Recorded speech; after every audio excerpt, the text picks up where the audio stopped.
आज अष्टमी की आप सभी को शुभकामनाएं। आज पूजा का शुभ मुहूर्त क्या रहेगा, अष्टमी आज है या 11 अक्टूबर को, इस वीडियो में जानेंगे। साथ ही कन्या पूजन यज्ञ हवन का शुभ मुहूर्त कौन सा रहने वाला है, ध्यान से सुनिएगा। एक दीपक का उपाय आपके भाग्य बदल सकता है, इस वीडियो में उसकी भी जानकारी लेंगे।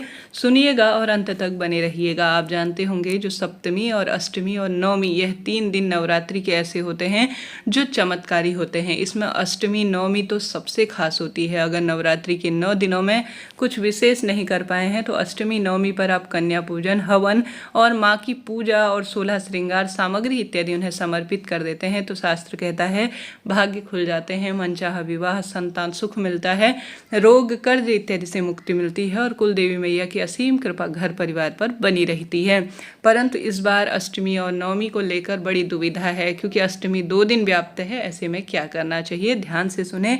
सबसे पहले मेरे पास जो पंचांग है उसमें लिखित ऐसी जानकारी मिलती है कि सप्तमी युक्त अष्टमी ज़्यादा श्रेष्ठ नहीं मानी जाती। ऐसे में आप सभी जितना संभव हो, अगर आपसे संभव हो तो आप 11 अक्टूबर को ही अष्टमी का व्रत करें तो ज़्यादा शुभ रहेगा। हालांकि कई भक्तजन 10 तारीख को भी अष्टमी का उपवास कर रहे हैं, कोई दिक्कत नहीं, बहुत शुभ है, क्योंकि अष्टमी की रात्रि का अपना महत्व है। तो रात्रि में अगर अष्टमी निमित्त 10 तारीख को कोई कार्य किए जाएं तो शुभ फलों की इससे प्राप्ति होगी। आज 12 बजे बाद अर्थात 10 तारीख को 12 बजे बाद अष्टमी तिथि शुरू हो रही है। तो 12 बजे बाद आप सभी जो है कन्या पूजन इत्यादि कर सकते हैं, हवन कर सकते हैं। अगर आपके घर पर अष्टमी का पूजन होता है तो आप सभी नोट करते हुए चलिएगा सभी चीज़ें।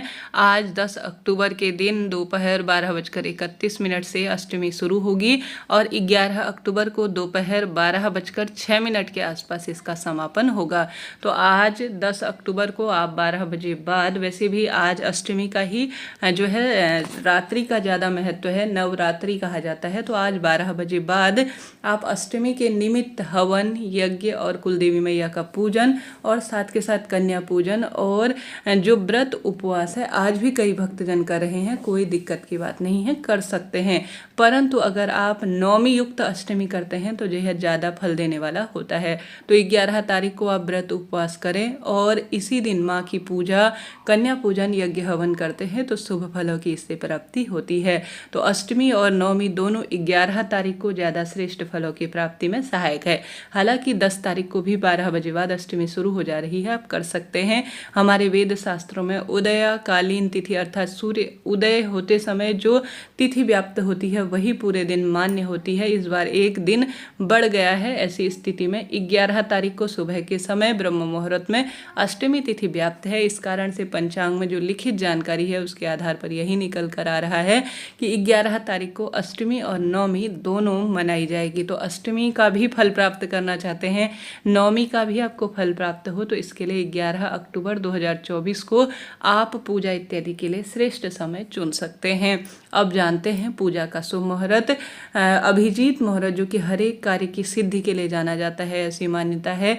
अभिजीत मुहूर्त में अगर कोई कार्य किया जाए तो भाग्य बदल जाता है। तो ये अभिजीत मुहूर्त है सुबह 11:44 से 12:31 के आसपास। इस शुभ समय में कोई कार्य करते हैं तो भाग्य खुल जाते हैं। इस समय शुरू कर लीजिए और करते करते लेट तक आप करते रहिए, कोई दिक्कत नहीं।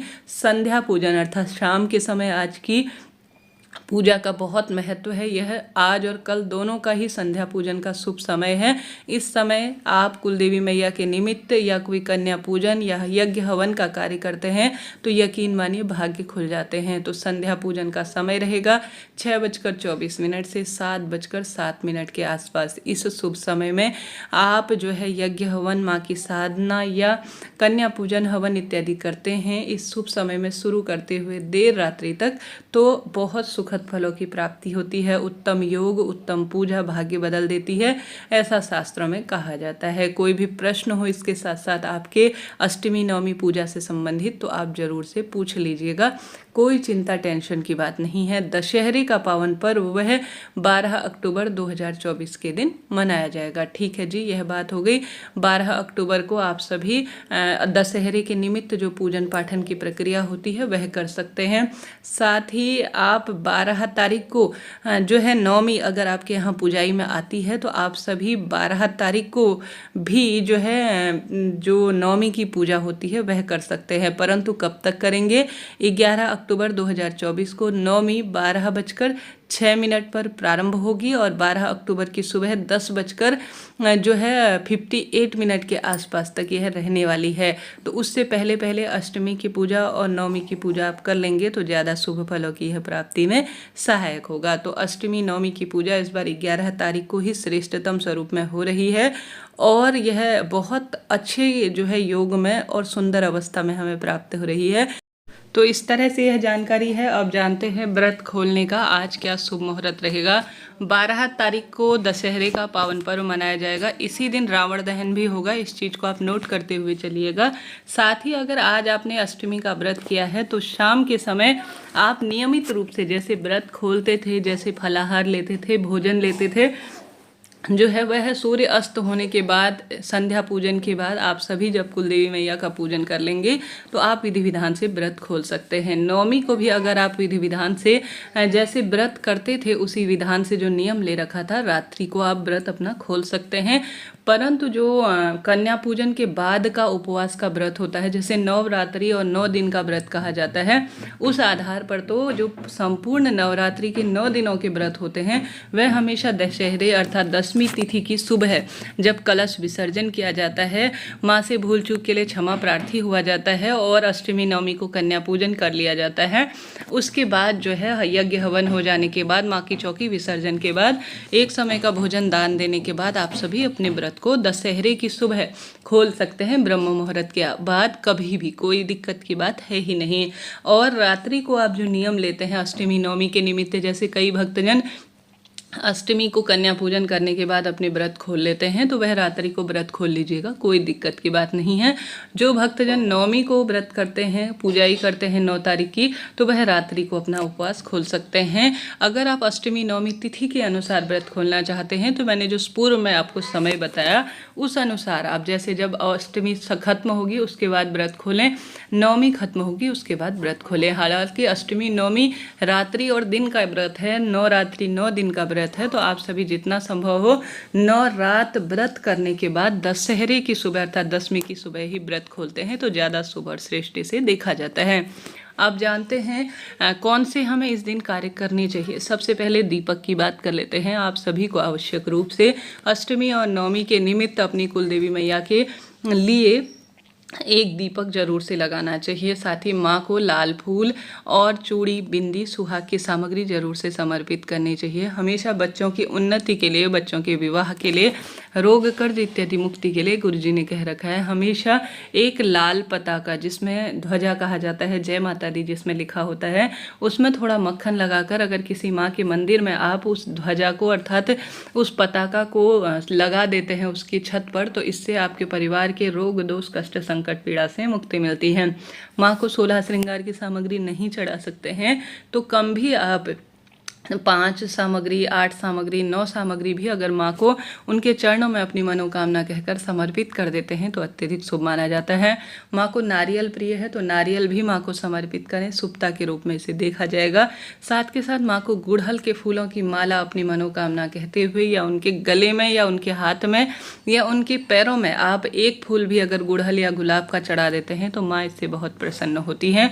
कन्या पूजन कब कैसे करना है इसका वीडियो पहले ही मैंने दिया है और साथ ही यह भी मैंने बताया है कि आप सभी को कैसे किस स्वरूप में जो ज्वारे विसर्जन इत्यादि का कार्य है वह करना है। तो आप सभी अपनी इच्छा शक्ति सामर्थ्य अनुसार कन्या पूजन करें। इसका सही विधान क्या रहता है इसका वीडियो प्रसारित हो चुका है, कृपया आप उस वीडियो को जरूर से देखिएगा। जीवन में हार रहे हैं, दुख पा रहे हैं और आप सभी ने नवरात्रि के 9 दिनों में कुछ भी नहीं किया है तो आप सभी को अष्टमी नवमी का विधि विधान से पूजन करना चाहिए। भले ही आप 10 को करें, 11 को करें, परंतु आप माँ को प्रसन्न जरूर से करें। यकीन मानिए दुख, दरिद्रता, रोग, शोक, कष्ट, संकट का, पीड़ा का निदान होगा और परिवार में एक अलग ही तरह की बरकत आना आरंभ हो जाएगी। माँ अपनी जो है वह सरल सी हैं और उन्हें छोटी सी पूजा से भी प्रसन्न किया जा सकता है। माँ के नाम का दीपक उनके मंदिर में लगाएं या घर पर लगाएं, परंतु आपको लगाना चाहिए। कुलदेवी मैया के निमित्त कौन से कार्य किए जाते हैं, इसका वीडियो पहले ही प्रसारित हो चुका है। हार रहे हैं, दुख पा रहे हैं, तो माँ को प्रसन्न कर कर आप सब कुछ प्राप्त कर सकते हैं। अपनी इच्छा शक्ति सामर्थ्य अनुसार आज कोई ना कोई श्रेष्ठ कार्य करने का प्रयत्न करें। किसी निर्धन जन की सेवा कर देते हैं तो माँ के लिए तो यह सबसे बड़ा जो है उपवास और एक तरह से पूजा है, तो इस कार्य को भी आप कर सकते हैं। इस तरह से यह जानकारी थी। वीडियो उचित उपयोगी रहते हैं तो लाइक करें, शेयर करें, सब्सक्राइब करें, कमेंट्स में जय माता दी लिखना ना भूलें।